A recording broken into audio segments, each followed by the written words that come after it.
আসসালামু আলাইকুম সুপ্রিয় দর্শক, কেমন আছেন সবাই? আশা করি সকলে ভালো আছেন। তো চলে আসলাম আবারও বরাবরের মতো মালয়েশিয়া কলিং ভিসা নিয়ে কিছু কথা বলতে। তো আজকে আমরা কথা বলবো মানুষের কি কি কাজের চাহিদা বেশি ও বেতন বেশি, সেই সকল তথ্য আপনাদের মাঝে আজকে তুলে ধরবো। তো অবশ্যই আমাদের চ্যানেলে যারা নতুন আসছেন চ্যানেলটি সাবস্ক্রাইব করে রাখবেন এবং বেল আইকনটি বাজিয়ে আমাদের সঙ্গে থাকবেন। তো বন্ধুরা, 2026 সালে মালয়েশিয়ার শ্রম বাজারে এখনও বিদেশি কর্মীদের জন্য বেশ ভালো সুযোগ রয়েছে। বিশেষ করে বাংলাদেশ থেকে যারা বৈধ ওয়ার্ক পারমিট নিয়ে মালয়েশিয়ায় যেতে চান, তাদের জন্য কিছু কাজের চাহিদা অন্যগুলোর তুলনায় অনেক বেশি। তবে একটি বিষয় মনে রাখতে হবে, বেতন নির্ভর করে কাজের ধরন, অভিজ্ঞতা, কোম্পানি, ওভারটাইম এবং কাজের এলাকার উপর। তাই একই ধরনের কাজ করলে একজনের বেশি বেতন আর একজনের বেশি বেতন কম, তো সেক্ষেত্রে কম বেশি হতে পারে। বর্তমানে মালয়েশিয়ায় সর্বশেষ বেশি চাহিদা রয়েছে যে নির্মাণ খাতে কর্মীদের, যারা রাজমিস্ত্রি, স্টিল ফিক্সার, টাইলস মিস্ত্রি, কাঠমিস্ত্রি, রড বাঁধাই, প্লাস্টার বা অন্যান্য নির্মাণ কাজের দক্ষ, তাদের নিয়োগের সুযোগ বেশি। এক্ষেত্রে সাধারণ মাসিক বেতন প্রায় 1800 থেকে 2800 মালয়েশিয়ান রিঙ্গিত হতে পারে।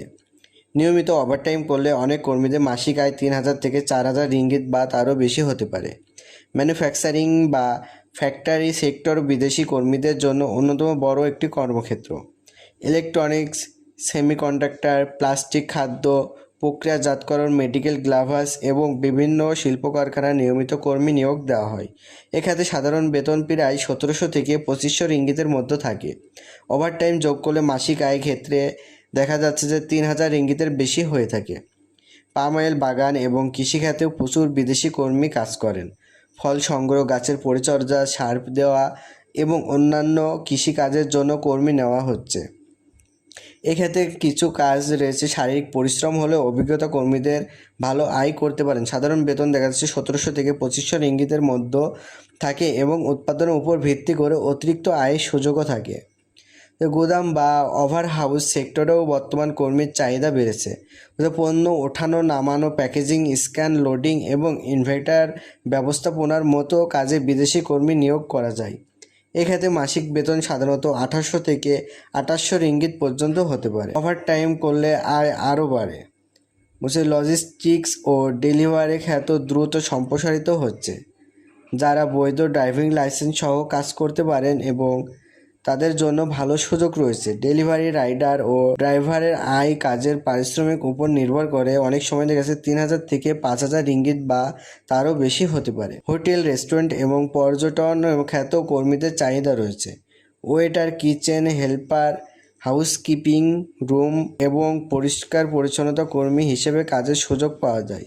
সাধারণ বেতন দেখা যাচ্ছে 1700 থেকে 2500 রিঙ্গিতের মধ্যে হলেও ওভারটাইম ও সার্ভিস চার্জ যোগ হলে বৃদ্ধি পায়। যারা দক্ষ welder, electrician, plumber, machine operator বা সিএনজি অপারেটর হিসেবে কাজ করতে পারে, তাদের চাহিদা সাধারণ শ্রমিকদের তুলনায় বেশি। এসব দক্ষ পেশায় মাসিক বেতন 2500 থেকে 4000 রিঙ্গিত বা অভিজ্ঞতার ভিত্তিতে আরও বেশি হতে পারে।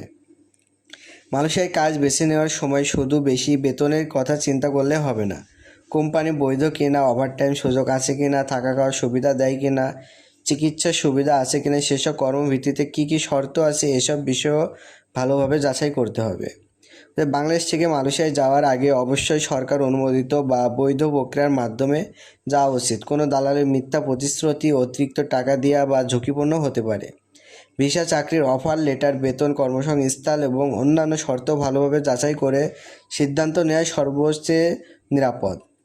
সর্বশেষে বলা যায় যে 2026 সালে মালয়েশিয়ায় নির্মাণ, ফ্যাক্টরি, ওভার হাউস, কৃষি, লজিস্টিক্স, হোটেল, রেস্টুরেন্ট এবং বিভিন্ন দক্ষ কারিগরি পেশায় কর্মীদের চাহিদা তুলনামূলক বেশি থাকে। যারা দক্ষতা অর্জন করে বৈধভাবে মালয়েশিয়ায় যান এবং নিয়মিত পরিশ্রম করেন, তাদের জন্য ভালো আয় এবং দীর্ঘমেয়াদী কর্মসংস্থানের সুযোগ তৈরি করতে পারে। তো বন্ধুরা, মালয়েশিয়াতে যেতে হলে অবশ্যই আপনাকে কাজ জেনে যেতে হবে, ভালো কোম্পানি কিনা আর সব কিছু ঠিকঠাক আছে কিনা সব কিছু যাচাই বাছাই করে কিন্তু আপনাকে যাওয়া উচিত। তো অবশ্যই এগুলো যাওয়ার আগে আপনার যে চুক্তিপত্র দেবে, সেই চুক্তিপত্রে সব কিছু ডিটেলস আপনাকে দেওয়া থাকবে। এইগুলো আপনি দেখে যাচাই বাছাই করেই কিন্তু আপনি আগাবেন। তো বন্ধুরা, আশা করি সকলে বুঝতে পারছেন। যারা বুঝতে পারেন না অবশ্যই কমেন্ট করে রাখবেন। আপনার কমেন্ট অনুযায়ী আমরা ভিডিও বানিয়ে দেওয়ার চেষ্টা করব। তো বন্ধুরা, এখানে ভালো থাকবেন। আমার ভিডিওটি শেষ করছি। আল্লাহ হাফেজ।